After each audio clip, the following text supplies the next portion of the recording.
தென்காசி மாவட்டத்தில் விடாமல் கொட்டி தீர்த்த கனமழையால் குற்றால அருவிகளில் காட்டாற்று வெள்ளம் ஏற்பட்டது. கோயில்கள், குடியிருப்புகள் மற்றும் முக்கிய சாலைகளை மழைநீர் சூழ்ந்துள்ளதால் பொதுமக்கள் பெரும் தவிப்புக்கு ஆளாகியுள்ளனர். தென்காசி மாவட்டத்தையே புரட்டி போட்ட கனமழை பாதிப்புகள் குறித்து இந்த செய்தி தொகுப்பில் விரிவாக காணலாம். வங்கக்கடலில் நிலவும் காற்றழுத்த தாழ்வு பகுதி காரணமாக தென்காசி மாவட்டத்திற்கு வியாழக்கிழமை அதி கனமழைக்கான ரெட் அலர்ட் விடுக்கப்பட்டிருந்தது. அதற்கேற்றாற்போல் தென்காசி மாவட்டத்தில் இரவு முதல் கனமழை வெளுத்து வாங்கியது. இதன் காரணமாக குற்றால அருவியில் காட்டாற்று வெள்ளம் ஏற்பட்டது.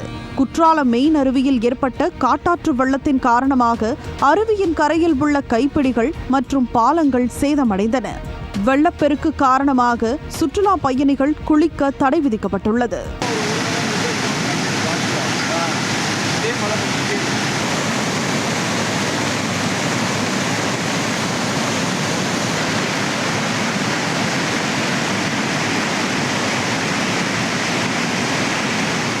குற்றால மெயினருவி பகுதியில் ஏற்பட்ட காட்டாற்று வெள்ளம் காரணமாக அருவி கரையானது சேதமடைந்த நிலையில் அருவி அருகிலுள்ள பகுதிகளில் நிலச்சரிவும் ஏற்பட்டுள்ளது. குறிப்பாக மெயினருவி வரும் பாதையில் உள்ள பாறைகளில் நிலச்சரிவு ஏற்பட்டு கழிப்பிடத்தின் மீது விழுந்தது. பெண்கள் குளிக்கும் பகுதியிலும் நிலச்சரிவு ஏற்பட்டுள்ளது. நிலச்சரிவு அதிகரிக்க வாய்ப்புள்ளதால் அப்பகுதியில் உள்ள பொதுமக்கள் மற்றும் வியாபாரிகளை அப்புறப்படுத்த மாவட்ட நிர்வாகம் முடிவு செய்துள்ளது. சங்கரன் கோவில் அருள்மிகு சங்கர நாராயண சுவாமி திருக்கோவிலில் மழைநீர் புகுந்ததால் பக்தர்கள் கடும் அவதிக்கு ஆளாகினர். சங்கரன் கோவில் மற்றும் அதன் சுற்றுவட்டார பகுதிகளில் இரண்டாவது நாளாக இடைவிடாது பெய்த பலத்த மழையால் கோவில் முழுவதும் முழங்கால் அளவிற்கு தண்ணீர் தேங்கியுள்ளது.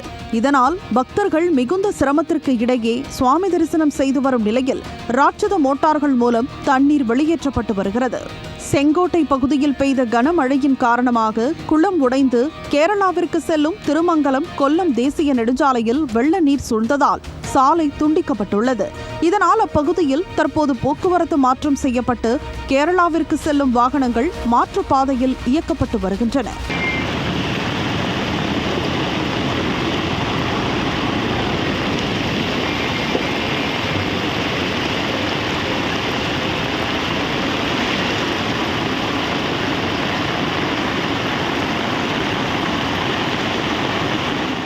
சங்கரன் கோவிலில் இரண்டாவது நாளாக கொட்டி தீர்த்த கனமழை காரணமாக வீடுகளுக்குள் தண்ணீர் புகுந்ததால் மக்கள் கடும் அவதிக்கு ஆளாகியுள்ளனர்.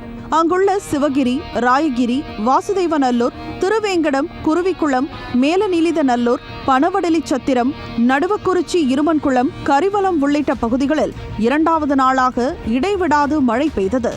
இந்நிலையில் சங்கரன் கோவில் நகராட்சிக்குட்பட்ட முல்லை நகர் பகுதியில் வீடுகளுக்குள் மழைநீர் புகுந்து பொருட்கள் சேதமடைந்ததால் மக்கள் பெரும் சிரமத்திற்கு ஆளாகியுள்ளனர்.